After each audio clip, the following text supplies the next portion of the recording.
Guys, welcome back to Tamiya Legends, and once again thank you for stopping by. Something a little bit special in today's video. I've got hold of the Tamiya 1992 F102 car. As I say, it was launched by Tamiya in 1992 and ran for 2 years until 94, and then the F103 came out. So this is getting to be quite a rare chassis now. Stunning looking car, I absolutely love it. If you've watched my previous F1 video on the F104, that was the first Tamiya F1 car I've ever owned, and that one obviously we're going to be running. This one was bought for a completely different reason, if I'm honest. This was never going to be run. This is, for me, this is why I kept away from F1 cars slightly.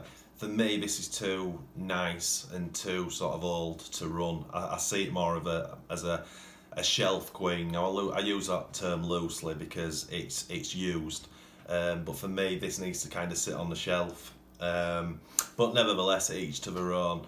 So let's have a look. First impressions of this thing is just how nice it looks.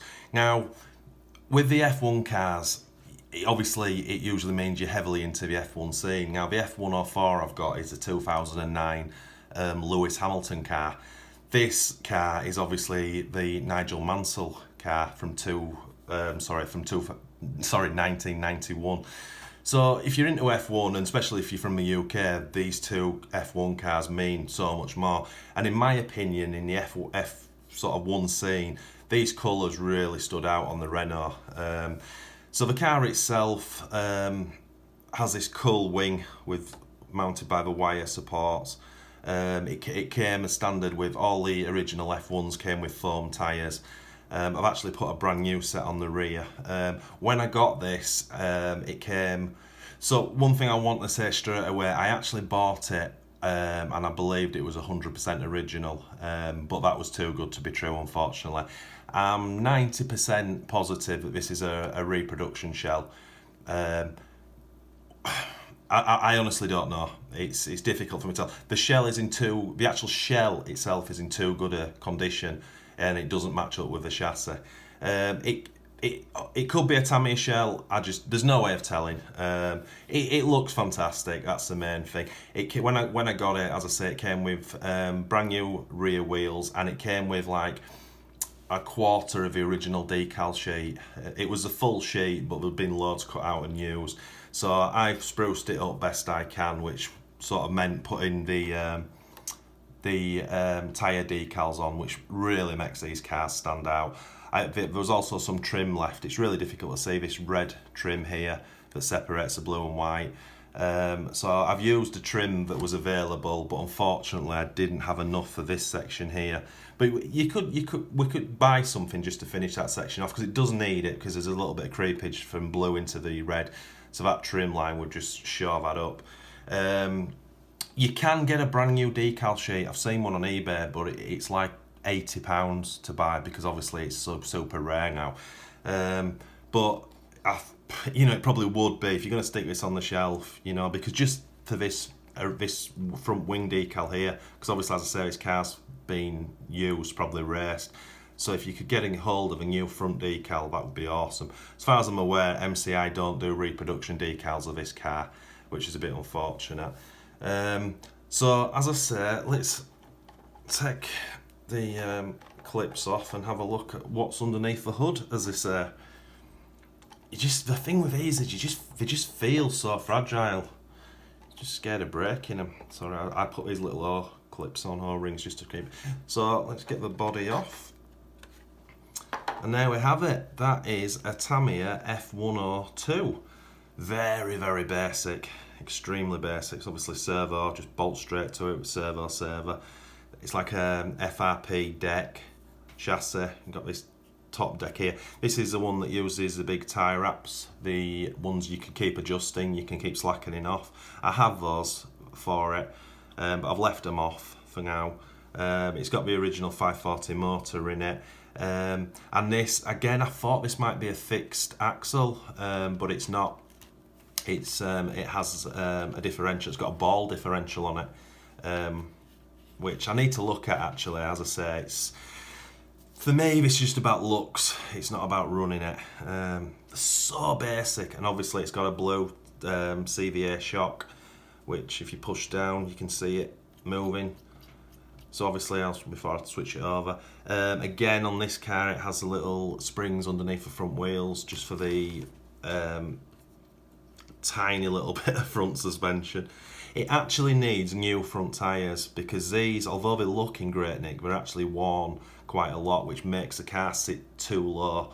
So if you were going to run this, you would have to buy new front sponge tyres, which are readily available. But unfortunately, obviously, the decals you'd have a problem with. I don't know whether you could take these back off and reseat them on the new wheels, new tyres. But you would definitely need to do that. So, as you can see, well used state. It'd be really nice to know if you can get anything to clean this up. I mean, these screws are not the Tamiya screws, which is unfortunate. I don't know what they are actually. Look like bloody wood screws. I'm sure they're not, but I don't know. Maybe they are. They are different screws. As I say, this is from back in the day, so I don't actually know what we did use. But yeah, as I say, it'd be nice if we could get something to clean this up. I know you're not going to get the scratches out, but if you can make it look a bit more presentable. And obviously this is the rear section that the suspension, this pivots on. So very, very basic, but they're very cool, to be honest. Let's just have a look at this. This is the old with new chassis now. Not a great deal change really. Obviously on the newer one they went with a much more rigid top deck idea to start, because that would have had a load of flex in it. It almost needs a battery sat in it to stop to straighten the chassis out. What I did notice is on the wheelbase has increased by probably about 12 mil, maybe a little bit more on this chassis. And the rear wheels have been brought in considerably, and the fronts for that matter. So the geometry of the chassis have changed a lot, and obviously the basic design is still there. Now I know it's an F1 car, so the design kind of has to stay the same. And obviously they went to rubber tyres on the F103, I believe, but again, no expert, so what do I know? It's a great looking thing. I have to look. If you're an F1 fan, you're going to absolutely love this thing. It's absolutely awesome. It's a shame about that front wing though. Just look at that detail. Oops. It's a thing of beauty, gentlemen. It really is. Nigel Mansell's helmet design from back in the day as well, in '91, which is cool. So that's pretty much it for that car. Well, it's certainly a thing of beauty, isn't it? Absolutely stunning piece of kit. I'm really chuffed I got hold of one, to be honest. It's always nice when you get something new for the first time, and this one certainly didn't disappoint. So I won't bore you any longer.